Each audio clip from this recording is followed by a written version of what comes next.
1947 से पहले जम्मू में 60% मुस्लिम थे, तो वो अब 30% कैसे हो गए? क्या आपने कभी इसके बारे में जानने की कोशिश की है? भारत पाकिस्तान या कश्मीर की जो पहली जंग थी, तो उसके मेन रीज़न क्या थे? क्यों कबीलाइयों ने भारत पर या कश्मीर पर आक्रमण किया था? उसकी असल वजह आपको पता है? नेहरू और अब्दुल्ला ये जानते हुए कि जम्मू में 2 लाख से ज़्यादा मुसलमानों को मारा गया है, क्यों खामोश रहे? क्या आपने कभी किसी किताब में इसके बारे में पढ़ा है? आरएसएस का जम्मू जेनोसाइड में क्या रोल था? क्या आपने इसकी कभी चर्चा सुनी है? यदवेंद्र ऑफ पटियाला, आखिरी महाराजा ऑफ पटियाला के, उनका क्या रोल था जम्मू जेनोसाइड में? क्या आपने कभी इस तरह की वीडियोस देखी हैं? ना तो आपने इसके बारे में पढ़ा होगा, ना सुना होगा, और ना ही आपने इस तरह की वीडियोस देखी होंगी। ना तो कोई इस तरह की वीडियो बनाता है, ना क्लासों में इसकी चर्चा होती है, और इसके बारे में बहुत कम लिखा गया है। इसलिए आज की इस वीडियो को पूरा देखना है, क्योंकि इसमें हम डिटेल में चर्चा करेंगे जम्मू जेनोसाइड, जम्मू का नरसंहार, जिसमें 2 लाख से ज़्यादा मुसलमानों को मारा गया था। इसलिए आपको वीडियो पूरा देखना है। तो जी हम बात करेंगे the forgotten massacre of south Kashmir that ignited the Kashmir dispute, एक भूला हुआ नरसंहार जिसने कश्मीर समस्या को जन्म दिया। तो हम बात करेंगे तारीख के उन बदनसीब लोगों की जिनको तारीख ने भुला दिया, जिनकी कभी कोई तारीख लिखी ही नहीं गई, जिनको गैरों ने ही नहीं अपनों ने भी भुला दिया, जिनके जुल्म जबर की दास्तानों से इतिहास के पन्नों को स्याह नहीं किया गया। ना तो उनके बारे में क्लासों में चर्चा होती है, ना ही किताबों में लिखा जाता है, ना ही टीवी स्टूडियोज़ में उनके लिए डिबेट्स होती है। इसलिए ना तो कोई उसके बारे में पढ़ता है, ना लिखता है, ना ही कोई जानता है। जी हाँ, हम बात कर रहे हैं जम्मू जेनोसाइड की, जिसमें तकरीबन 2 लाख से ज़्यादा मुसलमानों को मारा गया था। उस वक्त कश्मीर के शासक थे हरि सिंह डोगरा, जिनका 36 का आंकड़ा था जम्मू कश्मीर के मुसलमानों से, जिन्होंने 22 मुसलमानों को सिर्फ इसलिए शहीद कर दिया था 13 जुलाई 1931 को कि वो जोहर की नमाज के लिए अपनी अजान देना चाहते थे। इसके पीछे स्टोरी ये है कि हरि सिंह डोगरा ने जुमे के खुतबे को बैन कर दिया था। आगे चलकर एक डोगरा फौजी ने कुरान की बेहुरमती की, जिसके खिलाफ लोगों ने हरि सिंह डोगरा के महल के सामने प्रोटेस्ट किया। उस प्रोटेस्ट में एक अब्दुल कदीर नामी नौजवान था, जिसने हरि सिंह डोगरा के महल की तरफ उंगली कर कर ये कहा था कि इस महल की ईंट से ईंट बजा दो, जिसके नतीजे में उस नौजवान को अरेस्ट किया गया, सेडिशन का चार्ज लगाया गया।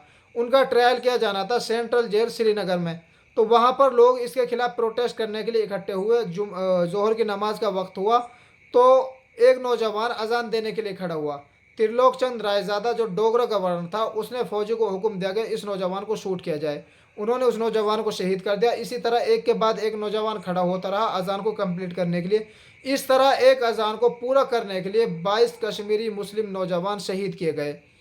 तो जो हरि सिंह डोगरा थे, इनका 36 का आंकड़ा रहा मुसलमानों से। तो 1947 में पार्टीशन के टाइम पे इनको मौका मिल गया। इन्होंने पटियाला से जो यदवेंद्र सिंह महाराजा थे उनकी फोर्स बुलाई, और आरएसएस को बुलाया माहौल को कम्युनलाइज करने के लिए। मुस्लिम फौजी जो थे उनसे हथियार लिए गए, उनको डिसआर्म किया गया, और वो हथियार आरएसएस में बांटे गए। आरएसएस ने लोगों को वहाँ पर ट्रेनिंग दी, और इस तरह अक्टूबर से लेकर नवंबर तक 2 महीने तक मुसलमानों को जेनोसाइड चलता रहा। द टाइम्स के मुताबिक और ब्रिटिश डेली के मुताबिक 2,37,000 के करीब मुसलमानों को जेनोसाइड किया गया, किलिंग्स की गई, जिसके नतीजे में जो वहाँ के लोग थे, जो वहाँ के मुसलमान थे, उनकी रिश्तेदारियाँ थी इन कबीलाई लोगों से। तो उसके नतीजे में इन कबीलाई लोगों ने कश्मीर पर हमला किया, जिसके नतीजे में जो पहली भारत पाकिस्तान जंग थी, कश्मीर जंग थी, वो हुई। उस वक्त एक ऑथर थे स्टीफन, उन्होंने एक एडिटोरियल लिखा जिसके मुताबिक 5 लाख मुसलमानों को जेनोसाइड किया गया था, मारा गया था, जिसके नतीजे में जिस जम्मू में 60% मुस्लिम थे, वो 30% रह गए। आफ्टर दैट नेहरू और अब्दुल्ला ने जम्मू का विजिट किया, तो उनको इस ट्रेजिक इवेंट के बारे में बताया गया। तो उन्होंने इस पर खामोश रहना ही मुनासिब समझा, क्योंकि वो नहीं चाहते थे कि कश्मीर के लोग इस चीज़ के बारे में जाने, और वो इसके लिए प्रोटेस्ट करें, डेमोन्स्ट्रेट करें। तो ये एक स्टेट की तरफ से सिस्टमेटिक जेनोसाइड था, और जिसको फिर बाद में स्टेट ने एक सिस्टमेटिक तरीके से लोगों से छुपाने की कोशिश की, और वो इसको कामयाब भी रहे इसको छुपाने में। क्योंकि वो ये चाहते थे कि अगर कश्मीर उनके हाथ से निकल जाता है, तो कम से कम जम्मू उनके हाथ में रहे, और वो एक हिंदू डोमिनेटेड रहे, हिंदू मेजोरिटी एरिया रहे।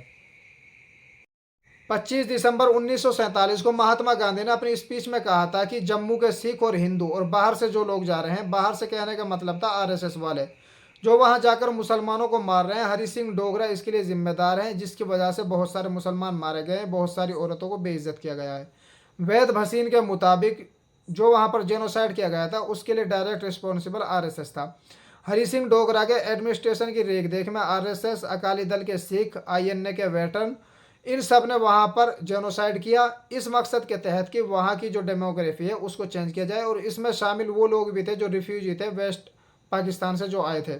और ये सब किया गया था जो उस वक्त के प्राइम मिनिस्टर थे मेहरचंद महाजन, जो बाद में भारत के चीफ जस्टिस भी बने, और उस वक्त के गवर्नर लाला छैतराम, इन सब ने मिलकर इस जेनोसाइड को अंजाम दिया था। और कुछ लोग थे जो बाद में आकर मिनिस्टर भी बने, जिन्होंने एनसी नेशनल कॉन्फ्रेंस को शामिल किया था, वो मिनिस्टर भी बने। तो मुसलमानों का, जम्मू के मुसलमानों को जेनोसाइड करने में ये सारे लोग शामिल थे। और इस जेनोसाइड को एक सिस्टमेटिक तरीके से सरकार की तरफ से, स्टेट की तरफ से छुपाया गया। लेकिन इसके बारे में बहुत कम लोग बात करते हैं, बहुत कम लोग जानते हैं। इसलिए इस जेनोसाइड के बारे में हमें ज़्यादा पढ़ने की, लिखने की, और इस तरह के जो जेनोसाइड हैं उनके बारे में लिखने और बोलने की ज़रूरत है, ताकि लोग जान सकें कि किस तरह के जुल्म और जबर हुए हैं लोगों के साथ, और उनके बारे में ना तो लिखा गया है ना किसी को बताया गया है।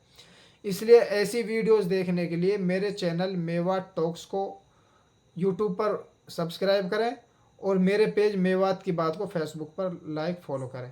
Thanks for watching.